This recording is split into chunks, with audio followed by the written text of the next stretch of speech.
My name is Mihai Enescu. I'm an alumni of the Faculty of Forestry from the University of Brașov. And today I will be the moderator and I will try to keep the time according to agenda. So, at the beginning, it's my great pleasure to invite Professor Budan, the Rector of Transilvania University of Brașov, for his welcome words. So, Professor, please.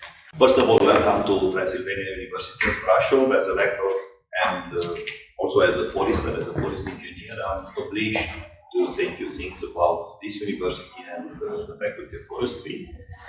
Actually, the university was established in 1948 when the Institute of Forestry was established here. And 1948 was the year of the what they call at that time the reform in higher education, because most of the Romanian foresters know that actually the forestry faculty was in Bucharest before, and probably few of you, even if you are foresters, know that from 1953 actually till 1990, Brașov was the only university which provided higher education in forestry.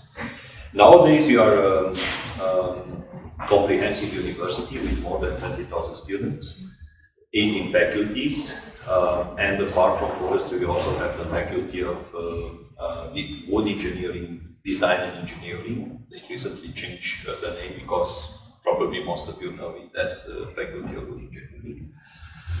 So we could say that from the forestry point of view, but also from the wood processing point of view, this is the main higher education center in Romania. So it's normal somehow to have the presentation of this book in such a place, which is not the Faculty of Forestry, it's not the International Conference of the University, but the Multicultural Center of the university, and we decided to choose this location not only because it is in the old town of Brașov, but also because we thought about some similarities with what the main challenges for our sector has been in more than half a century now, and probably with a higher intensity will continue to be in the future. Because as foresters, we know that balancing these three main interests, and in conferences we always start with the ecological, with the social, and in the end with the economic interest. In reality, those who are managing forests, they know that the order is vice versa. But balancing this interest has been always a challenge for us, for foresters, and for sure, considering the needs of the society and the pressure, if I could call it like that, of the society, it will continue to be in the future. I won't say anything longer here in this introductory part of the presentation of this book, but I want to mention something. I've been working now for 31 years in this field of higher education and research, and I remember as a student and afterwards as a professor, as a teaching staff in this university, that I experienced until now 4 fashions, if I can call them like that, in forestry. Before 1990 in this country, the concept and the philosophy of production and productivity but especially production was the dominant one in our forestry, and maybe the ecological and social aspects were less considered. And some of us who are older here know very well that at the time we were talking even of getting a use for the leader for the needles, if some of you remember that, because that was what society mainly needed from our forests. And then I remember the 90s, especially the end of that decade, decade which began with Rio Summit, and where diversity conservation became the priority at that time. And then I remember when I was a bit younger, we were talking about global warming. And then I just noticed that in some parts of the world it was not a warming, but it was a cooling. Then it was shifted towards climate change. So I also remember this period, and with which continues the day, where this is an important issue, and we feel it as a pressure from our decision makers and also from the society. And probably most of you heard more and more in the last decade about the social responsibility.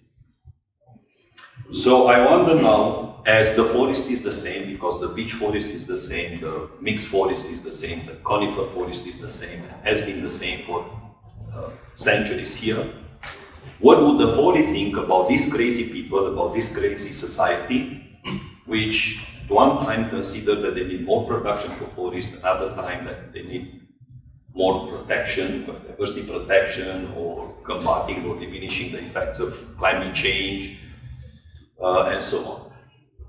So I prefer to mention that because all of these are challenges for us, for those who are involved in the forest management and also in forest education, and for a university, then especially for a school of forestry, the challenge is even bigger because we have to anticipate these changes and changing needs of the society. So I prefer to mention this because all these subjects are touched, and some of them may be more intensively treated in this book, and I'm glad that some of our colleagues from the Faculty of Forestry are co-authors, and I want to congratulate the authors and also to wish them and to address the invitation for launching new books which are dealing with Romanian forests, with their status, with their also with their future. So congratulations again, and I hope that the event today will be also a good opportunity for exchanging ideas regarding our challenges in forestry, not only to present what the structure of the book and what the main co-authors are considering relevant in this book. Thank you very much, and I wish you a good book. And now I invite Professor Ciancutu, the Dean of the Faculty of Forestry. Professor, please. Hello, everybody.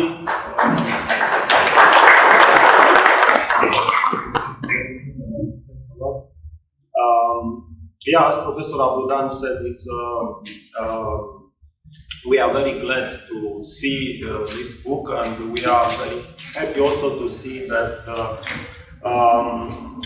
such a large authorship, such a diverse authorship, and of course we are proud to see that among them are many from Romania, many graduates from Brașov, many graduates from Suceava, and they address very important issue about forests and society, forests in Romania. And please correct me if I'm wrong, but I didn't see a book in English about Romania's forest. And this is a very outstanding achievement. This will help us also to interact better with people from abroad, but it's also needed for people here in Romania. We have here our colleagues from the faculty, co-authors, but we have here graduates, we have students, and I think for them it's also interesting and useful to have such a book, such a review. We focus many, at least in the last time, a lot on research articles and not on such reviews, such books. And I think this is really important, and we should do more, as Professor Abudan said. It's still a lot of room to publish, a lot of need from not only from the sector but also from the public to see about the Romanian forest, to see facts, as we see in this book about Romanian forest, Romanian forestry, forest ownership in Romania, and I saw also very interesting things about forest education in the new context of bioeconomy, introducing new concepts. This is also something important. I like a lot the structure of the book. Congratulate the editors for because, as I said, there is a large authorship, the diverse one, with different competencies, but you succeeded to put under the same umbrella all this expertise and to have distinct chapters very well linked, interlinked, and also take-away messages, take-home messages, and also the way forward. One of the messages of this book is about that forest management is, how to say, can work together with biodiversity conservation. I saw also in the foreword that even the Prince of Charles, His Royal Majesty, Highness is saying that these two trends are not antagonistic, and this is very important for the current context. I was very curious. I also have been searching the word genetic and genetic diversity is there. I'm teaching genetics, forest genetics. Each of us have our weaknesses. I was very happy to see that genetics is also there in this collection of chapters under the umbrella of bioeconomy society. Again, I congratulate all the authors for this outstanding achievement, and I really hope that there will be also nice discussions here, interesting discussions on these actually very actual topics. Yeah, thank you very much. Thank you, Professor Petov. And now I propose you to move from knowledge to action, and we will assist a presentation given by Helga Puls. She is the Assistant Director for Policy Support within European Forest Institute. So, Helga, please. Ladies and gentlemen, it is a special honor to be invited to be here, especially also at the launch of this important book. And I would like to use the opportunity very shortly to talk a little bit about the European Forest Institute. Of course, the European Forest Institute is not new to you, but there has been a lot of different developments lately. We've also had changes in staff, including myself. So I thought it would be a nice possibility to talk about it and to show you our latest developments. Our vision is connecting knowledge to action. So on the one side, we do forest-related research. So it's not only natural science, but also social science research. But on the other side, we also promote bringing knowledge to action, meaning supporting policymakers in their endeavors and bringing science closer to policymaking in that sense. So we have developed a new EFI strategy some time ago, and this strategy is supposed to be implemented until 2025. And I would like to very shortly address to you the 3 programs that EFI is currently managing. So there's on the one side the bioeconomy program, which is located in Joensuu. Then there's the governance program located in Bonn, and the resilience program also located in Bonn. And these 3 programs together are supported by a number of different facilities, among them also the policy support facility. But as you have been talking about genetics, we also host the Secretariat for Euphrogen in Barcelona, where is also one of our EFI locations. The European Forest Institute also has a big policy support part, formerly known as Flagged Red Unit. Now it's called International Partnership Facility. They've recently changed their name and also broadened their work. We do a lot in science-informed policies. I'm in charge of the Think Forest, coordinating the Think Forest events.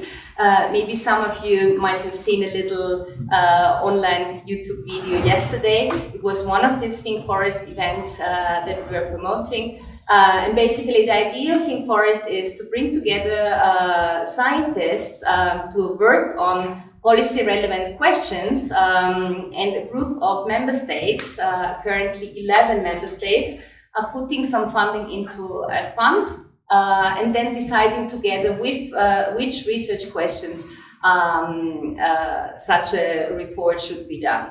The Forest Biodiversity report that was launched yesterday is one of these, but we have an upcoming one on climate change adaptation and mitigation, and I can tell you, since I read the report as I'm the editor, it's very exciting, and it's coming out by the end of probably June for the time being. But of course, we have much more to go, and more exciting reports will come out. Besides the programs and the different facilities that we host at EFI, we also have research networks in place. So for instance, the Forest Policy Research Network hosted by WOCO, the Climate Smart Forestry Network hosted by Wageningen University, and the Bioeconomy Network hosted by SLU in Sweden. So in terms of our thematic work, so we do research on bioeconomy, governance and resilience, which I said already. So in bioeconomy terms, we work on questions in relation to markets, new products, new materials. In terms of governance research, it's mostly connected to social science research. Here we work on, for instance, European forest governance, the role of values in society. Biocities is of course also a big topic we're working on. In terms of resilience research, is of course more geared to forestry. The largest transnational resilience program project has been launched yesterday, Superb, with also a big site in Romania where exciting research is being done. So we will hear much more about this very soon. Of course, resilience research is also about old growth forests, forest fires, and so on. Basically, we try to provide European forest research organizations with resources, capacities, and infrastructures that they need to do their scientific and societal impact.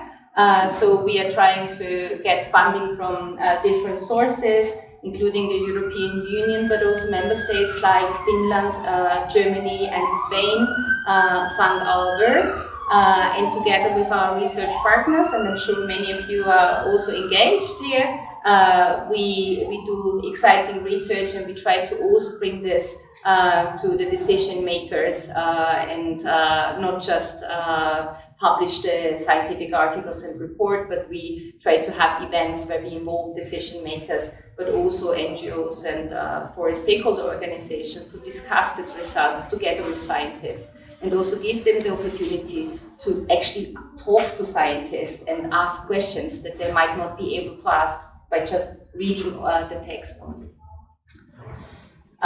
So this is what we call science-informed policies, and we want to, of course, increase the relevance and impact of forest-related research on European forest policies by working together more. And I think having the minister yesterday for the whole time of the event, which I have never seen in my life, that the minister would stay 2 hours and then engage with scientists, had time to engage with scientists.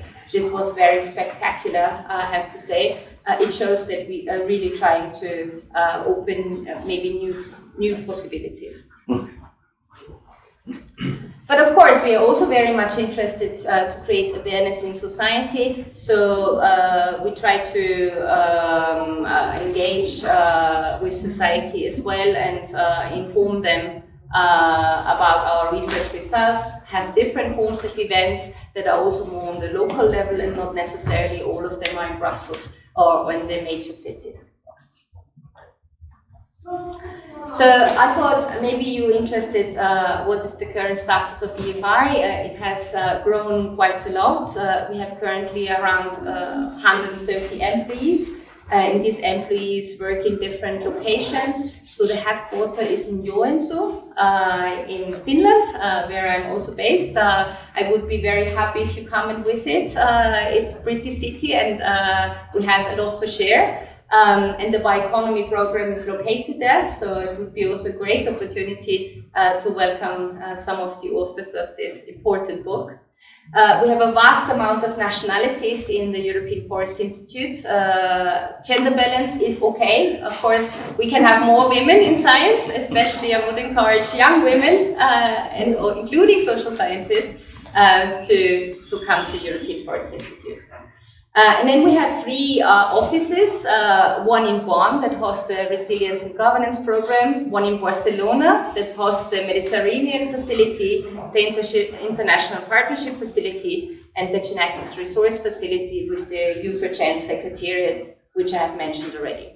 And you might see someone here, Rome. It is about to open, it's not done yet, but hopefully the Rome office, which will be hosting the BioCities facility, will open by the end of the year. And these 3 networks, research networks that I have mentioned, are actually, I forgot the Platted Forest Network because it's very new. It's in Bordeaux, so it's our latest. We actually have 4 research networks. And then we have a regional office in Malaysia that works with the International Partnership Facility. So as you can see, we have an organization with many locations, giving also the freedom to scientists to move around between locations. Who are the owners of European Forest Institute? The European Forest Institute is an international organization and it's owned by a total of 30 states that have ratified this international convention. And currently we have about 130 member organizations in 40 countries.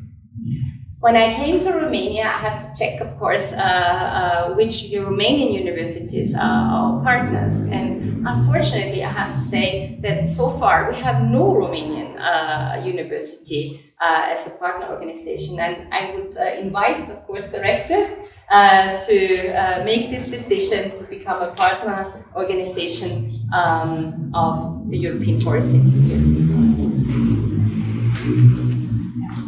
So here you can see a little promotion. Why should you join us? Basically, every research institute can become a member. And as a member, you are, of course, part of our council. You're part of the decision making. You can become part of the board of the European Forest Institute. But from a science perspective or scientist perspective, what is even more important, we can also try to get closer to each other and work more close in research projects and also tie our networks in more closely.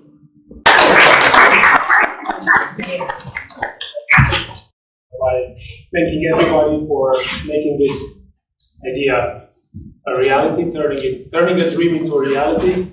Thank you very much to the director, to the dean, to the professors and colleagues from the university, from here and from Suceava, who really put their time and effort into making this happen.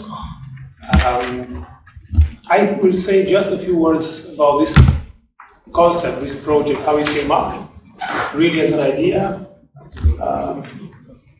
I got to know Alex on the internet, online. Okay, I found a Romanian fellow forester in Germany. I was in Finland, still based in Helsinki. And I think that we just got to discuss about forest-based bioeconomy. At that time, I was helping organizing something called the World Forest-Based Bioeconomy Forum in Finland, and I was just getting a lot of information, in contact with lots of people, and I started realizing that I'm getting more and more frustrated, because every time I was mentioning I'm from Romania, people were pitying me. So, oh, from that poor country where there was a lot of illegal logging and so many bad things happening, and so bad, and so wrong, and so. And I said that these people have such a distorted image, understanding about the country.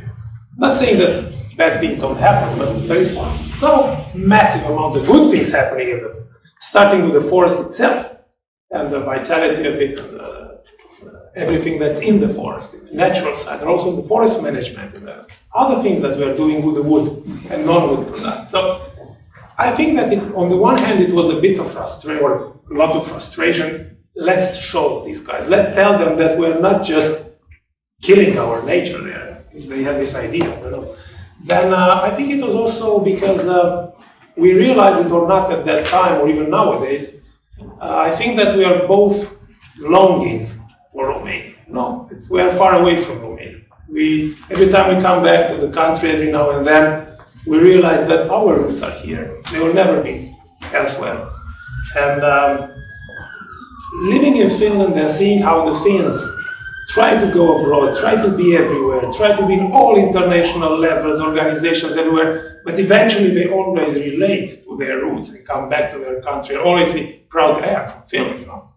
I started feeling, hey, I want to say proudly as well, I'm from Romania, a place with great forests, with great foresters, with a lot of tradition. So this is, I think, how it came up. I met with Alex in person yesterday morning. So It was a pandemic. it was pandemics in between, it was everything in between, but we met basically yesterday morning, and starting from conversations in the online, came up with this idea, okay, why don't we write something about it? Okay, I said, I have some ideas. He is much more into research and education than I am. I'm more in the business side. I said, okay, if we have these two approaches, maybe we can do something. Then it was Mihai who invited us to make a presentation for their online channel once about how we see it was wizards and prophets. The concept, it's an interesting one, you might still find it on the internet. And then I realized, hey, we make a good team. Let's try to work together on that. I said, yeah, I'm not so skilled in writing or doing this kind of stuff, but I'm skilled in capacitating people to help us with this, to finance, to sponsor, to bring their contribution, give their time. So all together, I mean, we started working. I worked a little bit on the Romanian side. Alex worked a lot on the foreign authors and co-authors of this book. All together, we came up with this. Then we have been somehow lucky, blessed, whatever you want to call it, to get the EFI involved in this. With Mark Palachi, the director, who was kind enough to write in the book, and then to bring us Prince Charles and his foundation. We did not plan for this, we did not hope for this, just came.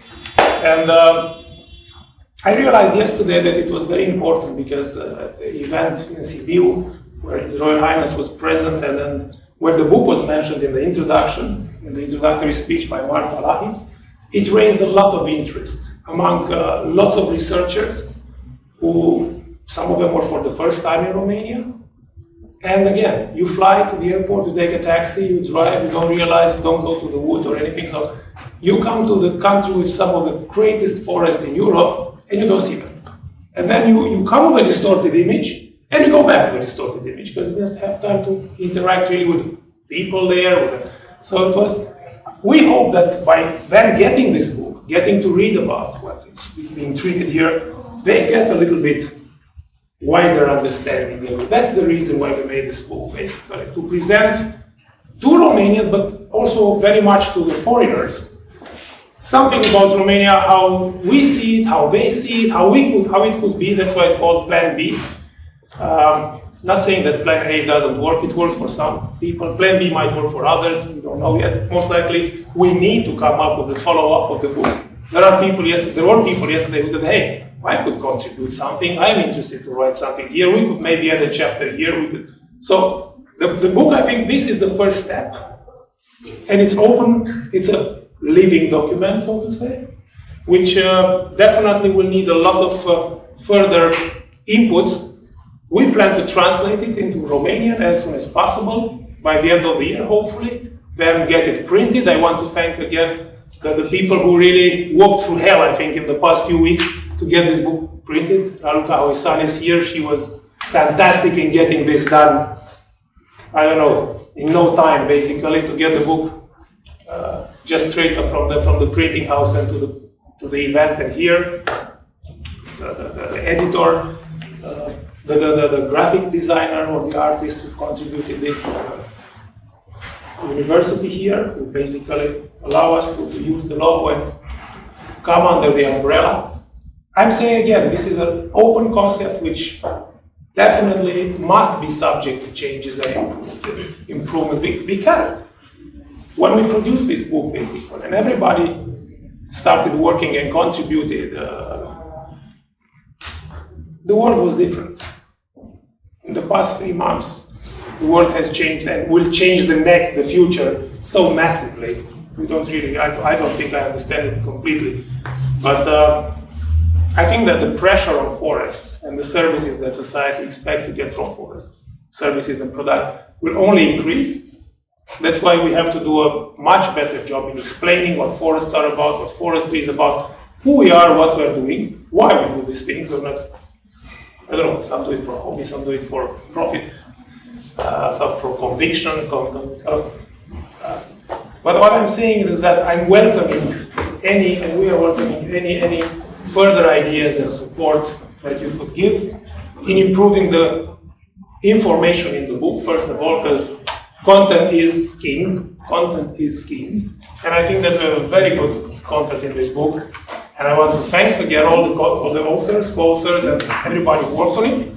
I will let Alex to present it, to go for it. Just wanted to remind you again, this is a project which came out of pride. You know? I think we wanted to feel proud about being Romanians, and I think we are.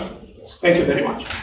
So, hey everybody, also welcome from my side, and thank you again for having us in this very beautiful aula. Can I call it aula? What is it called? University House? Multicultural Center. Multicultural Center. So I hope to see it one day when it's renovated. Multi-purpose forestry center right now. Multi-purpose forest. Okay. So thanks also, Paula, for giving a brief introduction about the motivation behind this book. Again, I don't know, it's a cliche to say, but we are just the editors. We stand on the shoulder of giants. We couldn't have done this without the contribution of the 24 wonderful authors who have contributed to it. As Luciano also mentioned, it was indeed a challenge, but also a pleasure to have this very interdisciplinary approach. So as you will see in the book, we try to combine all sorts of different aspects, from technical management aspects, from more conservation of biodiversity aspects, from a more innovation perspective, but also from, and Helga's going to be happy, from a policy and governance perspective, and we'll have Laura also talking about that later. So I think we try to have a pretty interdisciplinary approach, and I think we've succeeded to some extent. Of course, there's still more work to be done, and there's still more chapters to add. Like Paolo said, this is a work in progress. We're still looking forward to the genetics chapter. I'm sure there's many other chapters. One about communication would be a really awesome chapter to have, and I think it's super relevant. But yeah, we also hope to maybe not seem so elitistic and hopefully translate it in Romanian as well, because at the end of the day, it should have some value for Romanian practitioners as well. And yeah, as you've seen, we went along the lines of the sustainable development concept, so society, economy, and ecology. We tried to address these points as good as we can from a scientific perspective, but we also brought in experts or practitioners, and we have a few of them here in the room, and I'd like to use this opportunity to thank them as well for their input. And yeah, I guess the story goes on. I think Paul will tell you a little bit more at the end what the deal with this Romanian Bioeconomy Alliance logo is, what we plan to do, what we hope to achieve from here on. But yeah, I guess enough about us. I would like to sort of ask Mihai to give the stage to the speakers when we've invited 3 of the authors. One will be Paul again because, with innovation it was a bit difficult to find someone. But now we can get a little bit more into the contents of the book. And afterwards, I would really invite you to actively participate, ask questions, scrutinize, deconstruct this book. We have a lot of flaws, but we're also open to suggestions for improvement. So we can only improve it with your help. So yeah, thanks again for being here. I had the mission to set up the stage for the others. In fact, because they needed something strong, a strong background with a lot of the information from Romania, and it is difficult because finding, I would say, let's say, decent references with all kind of strong background information in here is not easy. If you check 3 to 5 references, sometimes you get different figures. So that was not an easy task for me. So I've done this. That's the overview of my sub-chapter, a very simple one. And what I've tried to do is to collect figures and facts, because everything should start from here. As I told you, there was a difficult task because of figures sometimes being very shaky, facts sometimes being very controversial and so on. But I've tried to be as correct as possible and not use my feelings, but use figures and facts. So for the Romanians being here, these figures and facts, I'm sure are familiar, but I'll try to be as short as possible, not to interfere with the others. Figures, we have 7 million hectares. I'll go very quickly. We have the majority of forests located in the mountains, which is important to think and remember. We are a country of broadleafs. 74% is broadleafs, out of them more than 30% is European beech, Faber sylvatica. Norway spruce is the most dominant conifer species. We have the majority public forest, but we also have 34% of private forest. And one figure in red is we have over 750,000 private individuals with the mean size of forest holding of 1.1 hectare. Think about the way of managing such kind of fragmented ownership. Our problem, one of the biggest, is this one related to forest functions, because nowadays we have these 2 groups, it's called groups. Forest zoning is using 2 groups with special protection functions, with production and protection functions.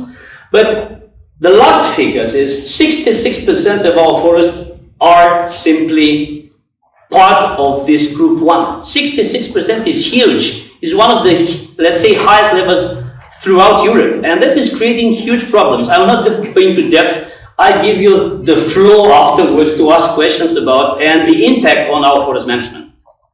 Okay?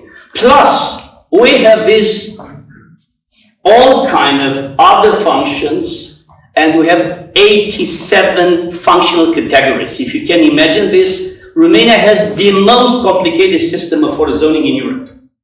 And it is having, again, a tremendous impact on our forest management and forest management planning. Okay? Some figures, these are important to remember. Nobody is laughing now about these figures because they come from the official, source. It is the National Forest Inventory. We have 2.3 billion cubic meters. We have a mean volume per hectare of 340 cubes. Think about the level at the European situation is much lower. 340 is one of the highest in Europe. We have a current annual increment over 8.4 cubes. Germany and Denmark more. The others are less than Romania. These are the figures. And with this total current volume increment of over 58 million cubes. And try to think about the annual allowable cut, which is only 23 million out of 58. And we cut legally, do not ask me more now, between 15 and 19. So only 33% of the total increment is harvested formally, legally in this country. Why this figure? Because we have 2 big problems, 2 big reasons. One is the unbalanced age class structure or distribution. We have young stands, the majority of them are less than or younger than 80 years, and we have a low accessibility of forest land. It means that that's the structure. Look at the situation with ages over 100. Europe is asking a lot now about old growth forest without sometimes thinking about the situation in this country, and that's a hot topic to be discussed. And then we have this situation of accessibility. Only 65% of Romanian forest land is accessible. And we have a density of forest roads only of 6.5 meters. Try to compare with, let's say, France and Germany, 2645, much more. It is said, and I have some doubts about that, the optimum density of forest road network should be between 12 and 20. I don't know when we'll be able to reach this density. I have again doubts in about 30, 40, 50 years. It's a lot of money involved into it. Okay? So what about management? Here I'll try to be short and straightforward. All forests should be managed. That's the important thing. And one point, the fourth line, forest management plans are compulsory for all forest holdings larger than 10 hectares. Think about the European situation and try to compare it. Our plan simple de gestion in France, for instance. Okay? And everything is based on this current legal framework. We have a forest law, which was released back in 2008, and it was, revised so many times since then, and it will be continuing to be revised. We have technical norms, it's 7, and we'll get more. We have ministerial orders and some other documents. Okay? And all of them should be managed more. And the problem is, all those red lines, regeneration methods and systems, or regeneration cuttings and silviculture systems, or artificial regeneration, or technical operations, everything is based on something imposed, either by the forest law or by the technical laws. And it's the same in terms of rotation age. We have some of the longest rotation ages throughout Europe, or all over Europe, and try to see, I put in red only Socialog, in terms of producing sawn timber or veneer wood, up to 200 years. We're just approaching the countries which are the most exaggerating, in my point of view, rotation ages. But that's it. Okay? So, some conclusions, very simple ones. All management measures which are carried out in our forest are part of the management plans. You cannot work out of the management plans. And they are mandatory to all forests, regardless the ownership type. So you have no choice. You should be simply doing it. You must do it. Then, our forest owners, those 750,000 plus others, they don't play any role in choosing anything in terms of forest management. Absolutely at all. And the consequence, as one of our friends and colleagues wrote some years before, Mr. Nikiforel, our colleague from Suceava, Romania is one of the most restrictive countries in Europe in terms of ownership of property rights. What is the effect? Of course, blockage of wood resources, especially for the small estate or small side forest holdings. Some was only about wood harvesting. We have about 5,000 logging companies. I mean, our colleague Mr. Besco, he knows better than I know, but that's something like that, 5,000. Problems, big ones, because one, there's a low investment in new machinery because there's a lot of money. They should be put into the market on this. And then low productivity. Therefore, the cost of logging per cubic meter in Romania is much higher than the European average cost. And there are two major problems, which are also faced by the silviculture fields. There's a chronic shortage of labor for all kinds of logging activities, but silviculture activities, and then the continuous growing cost of labor.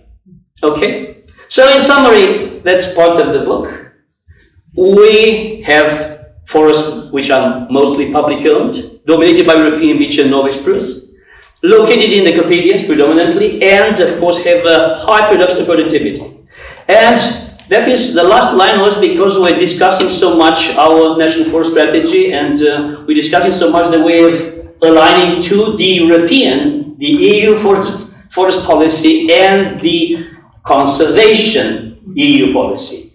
Romania has performed the close to nature forestry since decades, many decades, and that's true. It means that forests have been established and managed as mixed stands with native species predominantly. Then we have used natural regeneration of forest using silviculture systems specific to the high forest, and we have long rotations, and we have a small, very small scale of clear cuttings. That's it. Thank you. I would like to start by actually thanking Paul and Alex for bringing us together and all the efforts for this, and also thank the authors for doing their part in finalizing the assignment. To the designers who helped us a lot, to the publishing house, and to the donors, the generous donors which made this happen finally.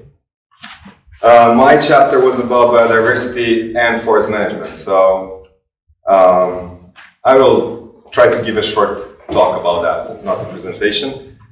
We are facing this challenge nowadays, how to deal with, and for a feasible and functional bioeconomy, we must have biodiversity in managed forests, not in strictly protected areas. So, how to do that? For some people, it is a contradiction.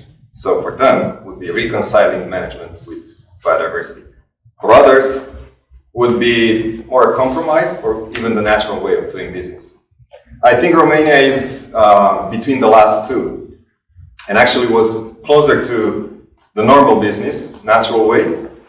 But taking into account the challenges we have faced in the last decades, it moves towards a compromise because we do see quite higher price for doing this, a lot of restrictions, which I will tell you shortly afterwards.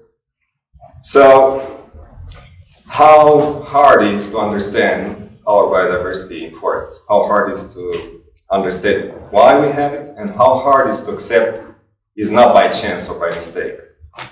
That's probably the biggest challenge. We have seen in the last decades some very unfortunate experiments, like ignoring our coexistence with carnivores and placing them under strict protection. Ignoring all the results of that century-old forestry system, which is close to nature, and start saying that is destroying the green lungs of Europe and the last remnants of overgrowth forests of Europe. More recently, maybe connected to that, we have started to look at the forest management planning, which is indeed the longest list of restrictions to conserve biodiversity and to offer other services than timber. We started to look at these plans as plans which are having an environmental impact. So all of these, in my opinion, are bad for biodiversity, definitely. That's why I believe the way forward is to look at Romania as a living library, not a living lab. Or at least first as a living library and then a living lab. We could improve, definitely we could improve the management only by building on knowledge we have, the expertise and traditions. It's hard to do this kind of experience that I told you before without taking into account what we have and why we have what we have.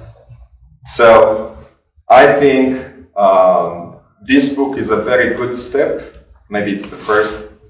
Well, anyway, the most important thing is it shouldn't be the last. Okay, so it's a good step calling people to that library where some people will learn because they didn't know, and other people will probably remember if they forgot. But overall, we would be able to understand our forest much better, including the biodiversity. And I think it's a good step because it is not just a nice book telling nice stories. It is a book that tells also about our challenges that we are facing and even about the bad things that have happened or they're still in there. So it is a living library because the library should help us move forward. Knowledge will help us move forward. Ignoring all the knowledge we have, ignoring all the experience we have, will definitely not be the way forward. So I hope this plan B would be the way forward. And not only the Romanian version, but as the previous speaker said, other books like this would come and people will join together their forces and hopefully we will keep what we have and make even better out of it and spread the word around Europe about the good things that could be done. If other countries would care so much about biodiversity. Thank you. Very briefly, I wrote just a couple of pages at the end of this part, which is heavy with information, a lot of data collected by foreign authors. And then I was thinking that what we don't see here, I didn't see for many years. Maybe I don't see it. I think I see it all here. Is that we are like in a box. We're living inside the box, you don't see outside. We don't. That's how I could position myself, identify myself, hey, I'm living in a box. I don't realize how many connections this forest and the forest-based economy can have with other sectors of the economy. If we have, I don't think we have macroeconomic plan and planning for Romania, everything started with my understanding. I have a realization that we have there 2.3 nowadays, according to the growth, maybe 2.4 billion cubic meters of wood standing, according to the National Forest Inventory, or 7 million hectares. It's pretty much the same volume that Finland has on 23 million hectares. Just to understand how valuable, how blessed with climate, soil, I don't know, species, these lands are, these forests. And we don't realize it. As I said, if you see, if I'm saying that I'm a forester, people identify me or associate me, oh, somebody who's stealing wood. Any transport of wood on the roads, that's a potential theft, of course. Everybody touching wood is a criminal or supposed to be a criminal. So that kind of stuff doesn't happen in countries like Finland, Sweden, Germany, Austria, France, where being a professional, being a forester, it's pride. It's good. And talking about innovation, it's something that Romania has been suffering a lot, and it's still suffering because of chronic lack of funding.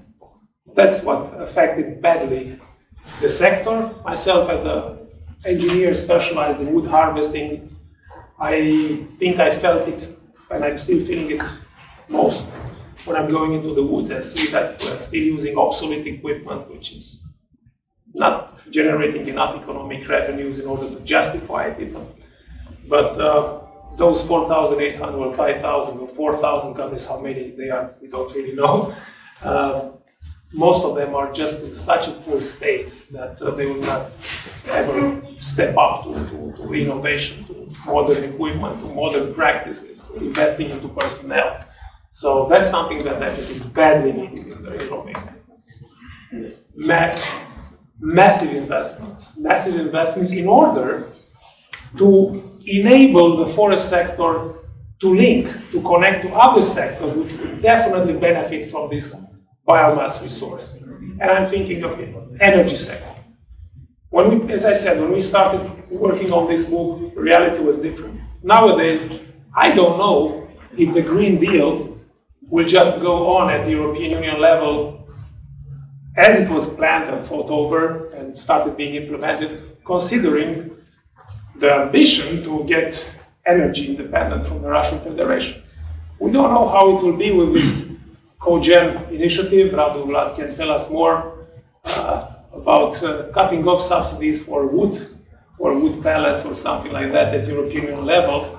I don't know if Finland and Sweden will ever accept such a thing, or they will be in position to say anything about it. But anyway, energy sector is something which could benefit from biomass if it were to be used more sustainably, smartly, in a cogeneration way. Then Romania, which uses a lot of firewood, I think the Romanian constant is the firewood utilization. That sets the price for all wood and other wood materials in Romania. Whatever we do, we have these millions and millions of, we don't know, 5, 7, 12, 20 million tons of cubic meters of wood being used annually for producing energy.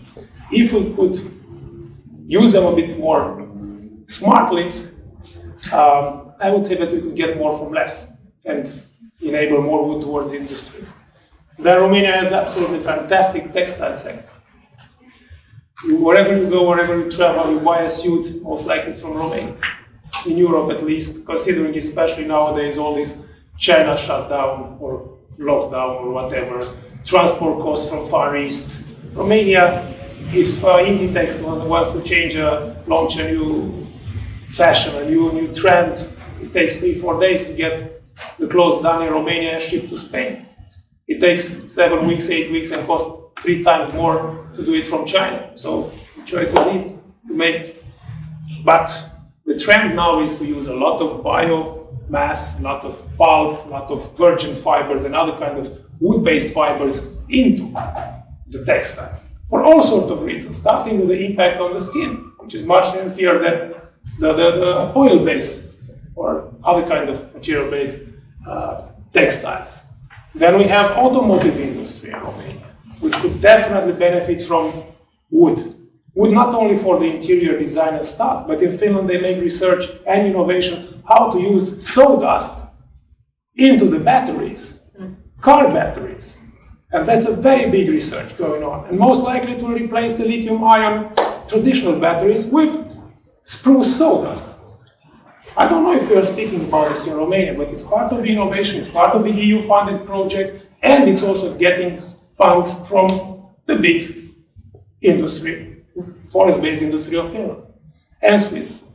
Then we have, I don't know, what else? We have pharmaceuticals in Romania, a lot of pharmaceutical production, which would definitely benefit from pulp, again, from the small wood, from wood residues, from waste coming from all sorts of smaller or bigger production facilities. We have, I don't know, I was discussing with the president of ASPOR at some point, he's not here today, unfortunately. So much sawdust in Suceava, which is a spruce county, yes. And you have Antibiotice Iași, which is like 120 kilometers away. And spruce sawdust would be processed into a sort of pulp, which is being used then in these antibiotics. And it gets accepted by anybody who has a diabetes and cannot get another stuff. Again, it's a sort of research that happens elsewhere. It could definitely be applied in Romania. There are so many things, food, fodder, whatever sector you name, and it's a successful sector in Romania, with thousands of companies, with dozens of thousands of people, and with an important contribution to the GDP.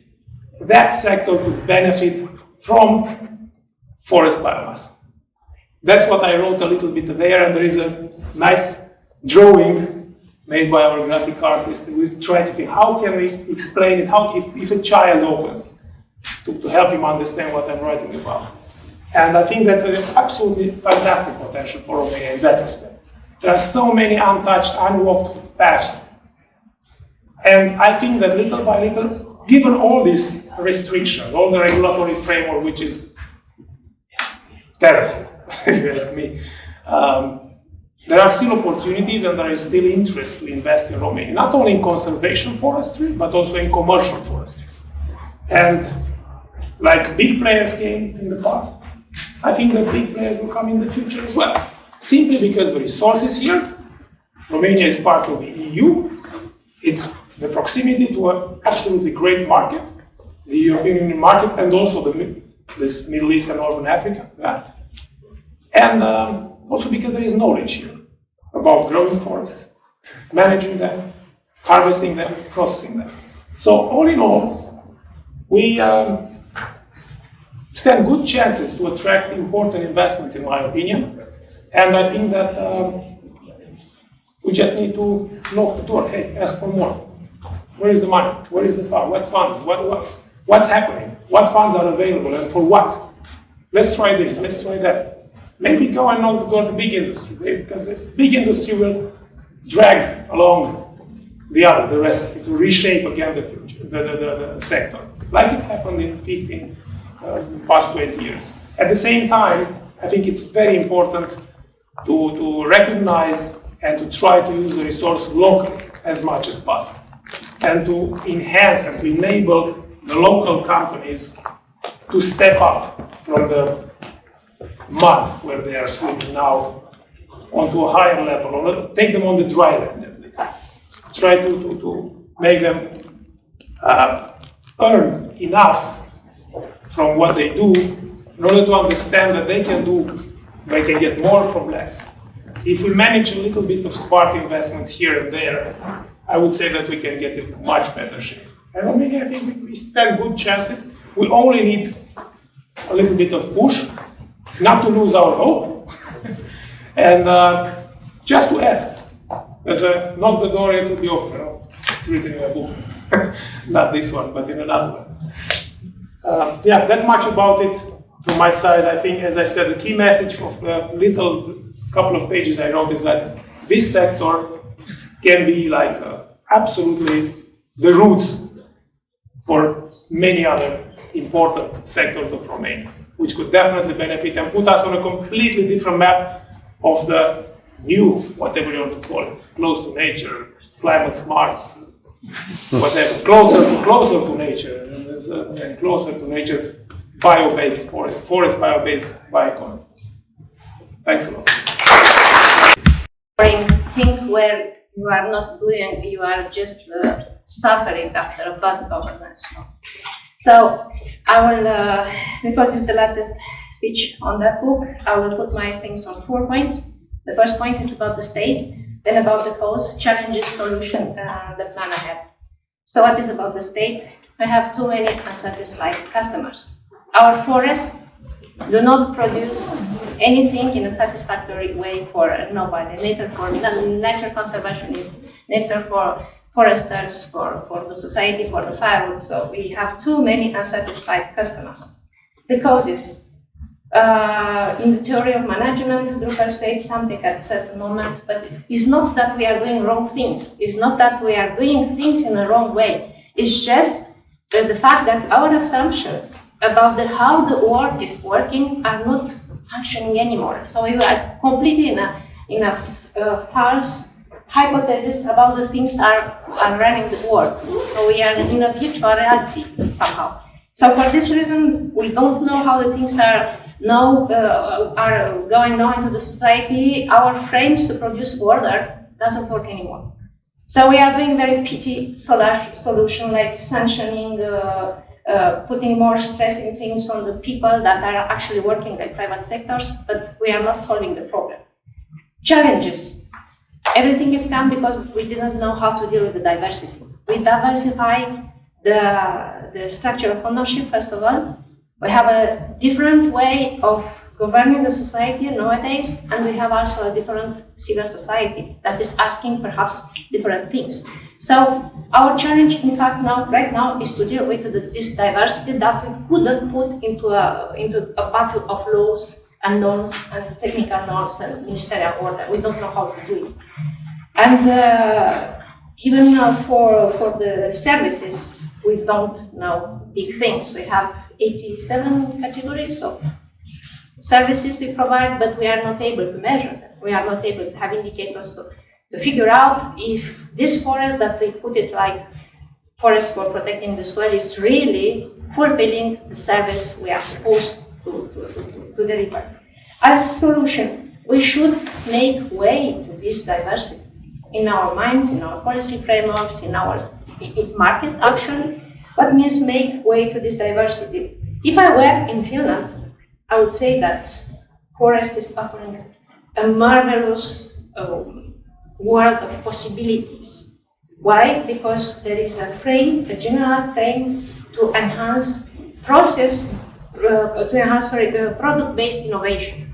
But I'm not in Finland, I'm in Romania, and I am aware that I will need 50 years before having innovation-based products from Romania. You need a lot of investment, skilled people, supply infrastructure, a lot of things to achieve product-based innovation. We can do something, but it's not a big scale.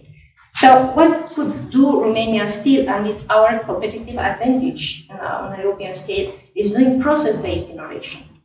Doing innovation that is based in services, in the way we are delivering services to the society, including the firewood, by the way, because firewood is a service of heating people. I don't know how we could ever put this like a problem of delivering the services. And secondly, we need to change as a solution, we need to move toward knowledge-based management. Up to now, forest engineer is not doing a knowledge-based management, we are doing just following a planification. A planning document that is not clear how it comes out, is not clear that is including our preferences as forest owners or management. So I relate here with what Professor Nicolescu said. In the study with my colleagues, thank you for this study on property-based, there is another very dangerous thing that is happening when you keep away people from taking decisions. They can't learn from their mistakes. They can't learn from what is happening into the forest. And they can't improve the knowledge how to manage a forest if you don't give them freedom. of course, freedom of responsibilities. So we need a knowledge-based management. We need forest management plans that are science-informed, and also we need accurate information. We are really missing accurate information in Romania, starting from National Forest inventory through the planning, where we need accurate information on the inventories into the field. And the plan, just a short thing, I put it yesterday, accountancy of forest owners and managers, accountancy of our actions, transparency of forest management planning, transparency of forest decision processes, and the better state, not more regulation, but just a better state.